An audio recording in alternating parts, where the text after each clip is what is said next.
नमस्कार मंडळी, राम राम. कोल्हापूरकरांचा नमस्कार. आमच्या कोल्हापुरात आणि आमच्या गावात त्रिपुरा पौर्णिमाचे मोठे महत्त्व असतं.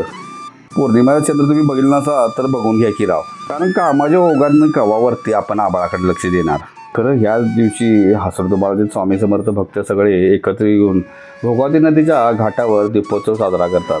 घाटावर कसा भक्तिमय सोहळा चाललाय तरी बघा की. नदीच्या पाण्यावर दिव्याची सोनेरी झळाळी पडते आणि सगळा घाट उजळून निघतो.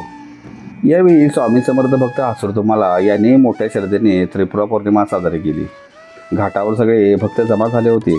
दिवे लावलेत, आरती केली आणि जय जय स्वामी समर्थचा जयघोष करत नदीमध्ये दिवे सोडले. या प्रकाशात नदी अगदी देवभूमीसारखी दिसत होती.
सर्वांगी सुंदर शेंदुराची ते धडके माता फळाची.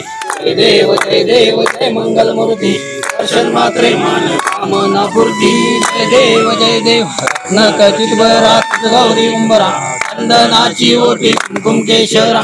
रे दलित मुकुड शोभतो बरा, झुंझुन तीन पुरे चरणी घागरिया.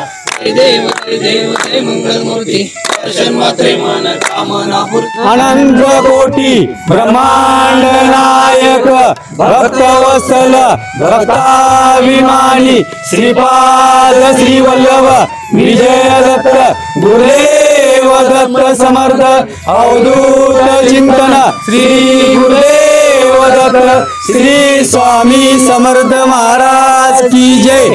श्री गुरुदेव दत्त.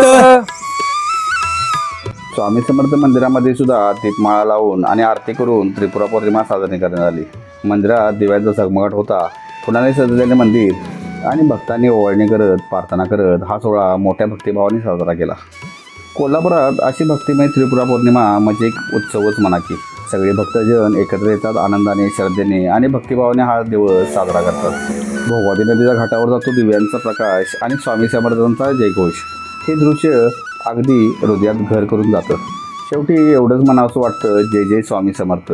भोगावती नदीच्या लहरीवर तरंगणारे हे दिवे म्हणजे भक्तीचा प्रकाश आणि स्वामी समर्थाच्या कृपेने सगळं काय चांगलंच चाललंय की म्हणा. मग आमच्या गावामध्ये त्रिपुरा पौर्णिमा कशी वाटली नक्की सांगा. चॅनल नवीन असाल तर सबस्क्राईब नक्की करा.